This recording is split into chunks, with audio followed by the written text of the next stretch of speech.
It was not a gradual decline, it was a firestorm that swept across the Mediterranean world in just a few decades, beginning around 1200 BCE. It was swift, it was brutal, and it was comprehensive. In Greece, the great palaces of the Mycenaean civilization went up in flames. Pylos, a complex administrative center, was burned to the ground. The final evidence of their existence is the Linear B clay tablets, the palace's administrative records. They survive today only because they were baked in the very conflagration that destroyed the city. These records reveal utter panic. Guards were urgently dispatched to the coast. Offerings were made to the gods in desperation. Then silence. Greece entered its dark age. Writing vanished. The population plummeted severely. The skill of building massive stone walls was forgotten for centuries. In Anatolia, the mighty Hittite Empire, a formidable military power, vanished completely from history. Their capital, Hattusa, an impregnable fortress, was leveled and burned. No one remained alive to rebuild it. The empire did not just collapse, it was annihilated. At Ugarit, a wealthy international port city in Syria, archaeologists found the final letters. One was from the desperate king sent to the king of Cyprus. He wrote, "The enemy's ships came here. They burned my towns and committed a terrible crime. Does my father not know that all my army and chariots are in the Hittite land? All my ships are in Lycia. The country has been abandoned." That letter was never sent. It remained in the kiln when Ugarit was destroyed. It was all destroyed, but precisely what was destroyed? Just a few decades before this catastrophe, about 3,300 years ago, that world was at its most brilliant.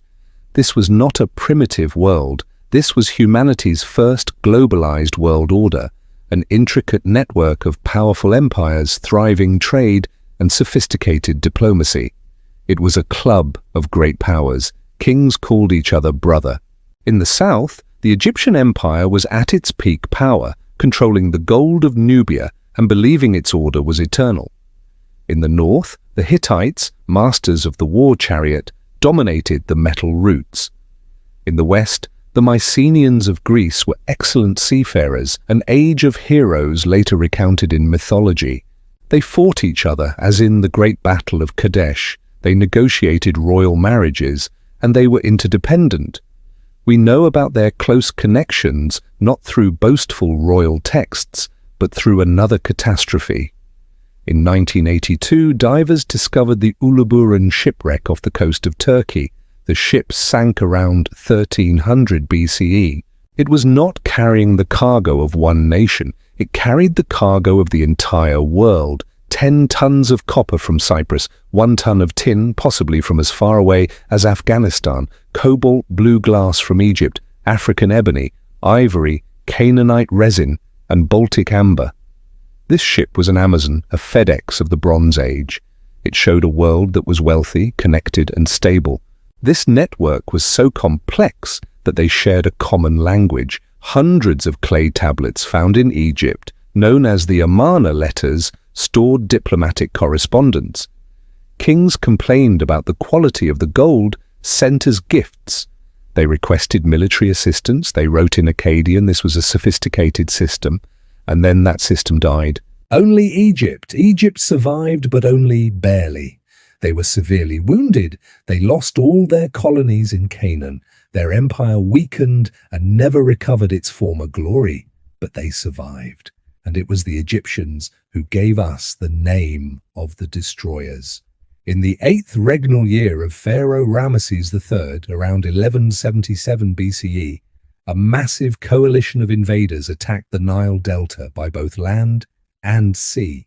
Ramesses fought them in a desperate battle. He was victorious, and to commemorate, he had the details of the war carved onto the walls of the Medinet Habu temple. The reliefs show a scene of chaos. Egyptian warriors fighting strangely dressed foes. Some wore horned helmets, others wore feathered or round caps.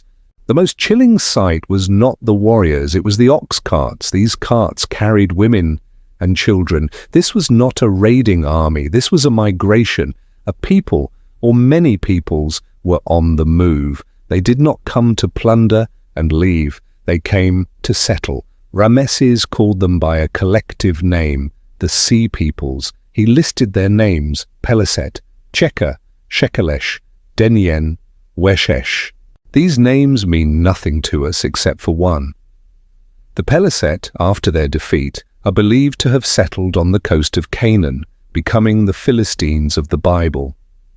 Egypt repelled the tidal wave, but the old world order was dead. Their trade partners were gone. The metal routes were cut. The brilliant period of the Bronze Age was over.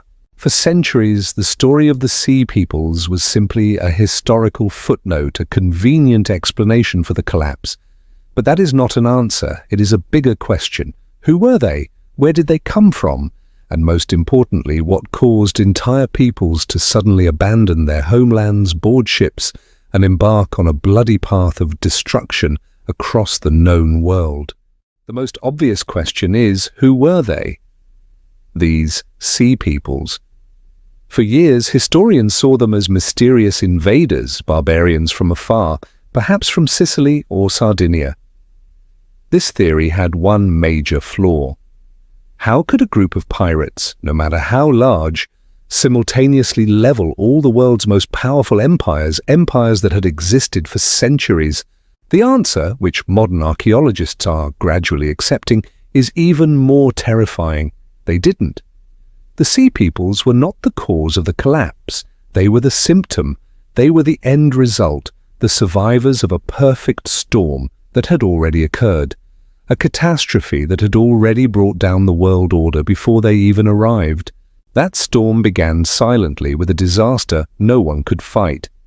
Around 1250 BCE, the rain stopped. Evidence from Greenland ice cores, tree rings in Turkey, and pollen analysis from the Dead Sea all point to a severe, prolonged drought. This was not a hot, dry summer. This was a 300-year dry spell. Egypt held on thanks to the flooding of the Nile. But the Hittite Empire and the Mycenaean civilization in Greece lived on rain-fed agriculture. When the rain stopped, the crops failed, year after year. The granaries ran empty. The Hittites, the great warriors, were now facing starvation. We have desperate letters from the Hittite king requesting urgent grain shipments. Agriculture, the foundation of the empire, had crumbled. As the empires were starving, the ground began to shake. The Aegean region sits on seismic fault lines. Seismologists have found evidence of an earthquake storm, a series of major earthquakes in rapid succession, coinciding with the time of the collapse. At the Greek city of Tiryns, the massive Cyclopean walls were cracked. Buildings collapsed, crushing the inhabitants. And this earthquake destruction layer lies beneath the ash layer of the final fire. An earthquake cannot destroy a civilization. People rebuild. But what happens if it occurs when the people are already exhausted by famine? It breaks the trade routes. It stops the relief grain shipments. It leaves the fortresses indefensible. This exposed their fatal weakness. The Bronze Age world order was incredibly wealthy and connected, but that very connectivity was a trap. It was a complex system, and complex systems are fragile. These empires were centralized autocracies. Everything was controlled by the central palace. The palace collected agricultural taxes and, in return, distributed food and weapons. But when drought caused agriculture to fail and earthquakes broke the roads, the palace had nothing left to distribute. The system collapsed from within. The common people, the farmers and craftsmen, now had no reason to be loyal to a king who could not feed them. Famine led to rebellion. And the final weakness was the very thing that made them strong. The Bronze Age. Bronze is not a natural metal. It is an alloy requiring copper from Cyprus and tin. Tin was extremely rare, imported from as far as Afghanistan. To maintain an army of war chariots, the empires needed a stable international trade network. Now imagine, drought and earthquakes have shattered the sea routes. Pirates begin attacking the vulnerable cargo ships. The tin stops flowing. The great powers can no longer produce their weapons. Their expensive chariot armies become useless. This is the context into which the sea peoples appear. So who were they? They were the survivors of the catastrophe. They were Hittite farmers whose crops had failed, Mycenaean soldiers whose cities had been leveled by earthquakes. They were Cypriots fleeing the drought, escaped slaves, and bands of pirates who realized the empires no longer had any guards. They were not an army. They were a tidal wave of desperate, militarized refugees. They moved with their families, as the Egyptians depicted in ox carts. They did not come to plunder, they came to take. They were looking for new lands to farm, places where there was still water. Their attack was not the cause. It was the final coup de grace to a system that was already dead. They moved through Anatolia, and the Hittite Empire, already hollowed out by famine, disintegrated before them. They arrived at Ugarit, and the wealthy port city, isolated, was defenseless. They burned the Mycenaean palaces, already weakened by earthquakes. They were the clean-up crew. They were the inheritors of a world that had already ended. They swept everything away, and when the storm passed, the old world was gone. But this collapse, however brutal, also planted the seeds of a new world. Because when the tin was gone, when bronze became useless, the surviving smiths had to turn to another metal, one that had previously been considered inferior, cheap, but was available everywhere: iron. The Bronze Age was dead. The Iron Age had begun. For 2,000 years, bronze was the metal of gods and empires. It built the Mycenaean palaces and armed the pharaohs, but it was defeated by a metal that was inferior, more brittle, and rusted: iron. Why did the worse metal win? Because the world had collapsed, and the survivors had no other choice. The transition to iron was not a choice made for superior technology. It was an act of desperation. Iron required a higher melting point, making it difficult to forge. The initial products were brittle, not holding a sharp edge, as well as high-quality bronze. But bronze had an Achilles heel. It needed tin. And tin, which had to be shipped thousands of miles from Afghanistan, was no longer available. The global trade routes were dead. Iron, on the other hand, was everywhere. Iron ore is one of the most common elements in the Earth's crust. It didn't need an international trade network. It just needed a furnace hot enough, a technology that smiths were forced to perfect. This was a revolutionary change. Bronze was the metal of the aristocracy. It was expensive, controlled by the palace. Iron was the democratic metal. Anyone could afford it. Power was no longer centralized in the palaces. It had been decentralized. Consider what that meant. Instead of being controlled by the palace, a farmer could now forge his own tools. In the Bronze Age, a bronze axe was a precious asset, too expensive to risk on clearing trees. But an iron axe was cheap. An iron hoe was cheap. For the first time, ordinary farmers could afford to clear new land. They could cut down the dense forests of Europe. They could open up the hill country of Greece and Italy. This was not a small improvement. This was a food revolution. The area of cultivated land expanded exponentially. The food supply soared. The population, which had plummeted after the collapse, began to boom again. Forests were cut down for fuel for the iron forges, creating even more farmland. Iron democratized the very land people could live on.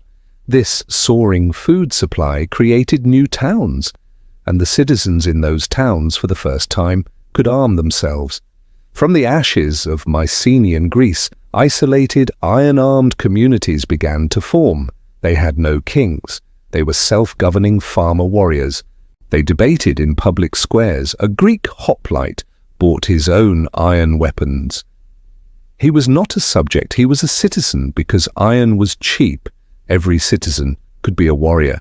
And when every warrior was equal on the battlefield, they demanded equality in politics. The democracy of iron led directly to the birth of Greek democracy. Farther west, a tiny village on the Tiber River, founded by Latin-speaking farmers, learned to forge iron. They didn't have aristocratic bronze, but they had iron. They equipped their legions with cheap but effective iron short swords. Because iron was so cheap, they could arm their entire male population, an army of citizens. They were the Romans. Iron built Rome. This democratization ultimately changed warfare itself. The first to grasp this technology dominated. The Philistines, the Peliset of the Sea Peoples, settled in Canaan and brought with them the knowledge of iron smithing. For decades, they held a monopoly on this technology. The Bible describes how not a blacksmith was found throughout the land of Israel.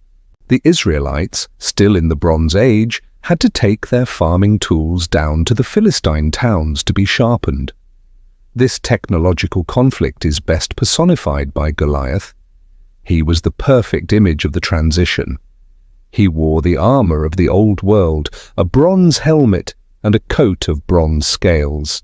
But he wielded the weapon of the new world, a massive spear with an iron point. He was a high-tech tank facing shepherds. The collapse had wiped out the old empires, but by breaking the bronze monopoly and forcing the survivors to adopt iron, it inadvertently unleashed humanity's potential, laying the foundation for the classical world to which we are all heirs.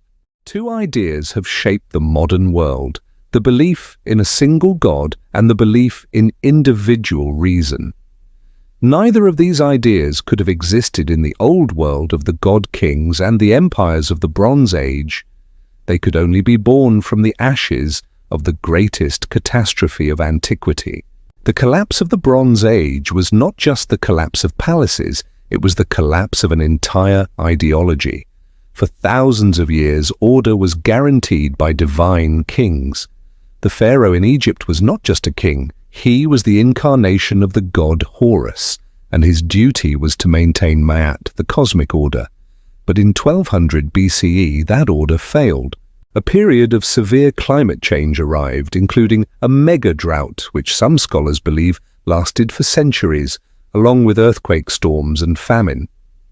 Where were the gods? The divine kings had failed to save their people. When the empires collapsed, their complex writing systems, which were reserved for the bureaucratic elite in the palaces, also died. For example, the complex writing system of Mycenaean Greece, which we call Linear B, with its hundreds of syllabic signs, vanished completely. It was only useful for palace inventories. When the palaces collapsed, writing itself became useless. But in the chaos, the survivors needed a new way to communicate. The Phoenicians, merchants who rose from the ashes in the Levant, created something new. They didn't need a complex system for royal inventories. They needed a fast, efficient system for trade. They invented the alphabet. This was a democratic technology even more powerful than iron. The Phoenician system was a brilliant simplification, with only about 22 characters, each representing a consonant. For the first time in history, writing was no longer the monopoly of the scribal class. A shopkeeper, a mercenary, or a farmer could learn to read and write in weeks rather than a lifetime. This democratic writing technology spread to Greece around 800 BCE, ending their Dark Age. The Greeks made one final innovation. They took some Phoenician characters they didn't need, like aleph, and turned them into vowels, like alpha. The first complete alphabet was born. When this new writing technology, combined with the new social structure of independent city-states, which themselves were born because there was no central palace to rule them, an intellectual explosion occurred. People began to write down not inventories, but ideas. They began to ask questions. If the gods do not control the world, what does? What is logic? What is the universe made of? They no longer accepted answers from a king. They searched for answers using reason. The separation of knowledge from the state, of thought from divine authority, became the engine of the West. This environment, created by the collapse centuries earlier, reached its peak. It was the birth of Greek philosophy of science. The legacy of Aristotle, Plato, and Socrates was built on the foundation created by that collapse. That is how the first idea, individual reason, was born. But at the same time, the same chaos in the Eastern Mediterranean was creating the second great idea. In Canaan, the chaos created another radical idea. In the Bronze Age, religion was transactional. You prayed to Baal, the storm god, for rain. You prayed to Asherah, the fertility goddess, for children. But when the catastrophe struck, when the mega drought occurred, this system failed. Baal did not bring the rain.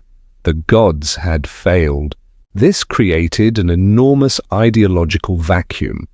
Amidst the conflict between the newly arrived Israelites, the newly settled Philistines of the Sea Peoples, and the remnants of the Canaanite tribes, the seeds of an extreme idea began to sprout. The idea of monotheism. It began as a rejection. The idea that it wasn't that the gods had failed, it was that there was only one God. A God who was not part of nature, who could not be controlled by rituals to grant rain. A God who stood outside the universe. Most importantly, the relationship with this God was not transactional, but covenantal. It was not a sacrifice in exchange for favors, but a commitment to follow ethical laws in exchange for a long-term plan. This was a perfect idea for refugees for a world in chaos, and it evolved over centuries, strengthened by later crises. If you are exiled, your old gods tied to the land become useless, but a single, invisible God can go with you anywhere. This was the birth of Judaism, and from it Christianity and Islam. The Bronze Age collapse, therefore, was not an end. It was a reset. It destroyed a world that was stable but stifling. And from those ashes, it inadvertently created the conditions for the concepts that define the modern world: the individual, reason, and belief in a universal moral order.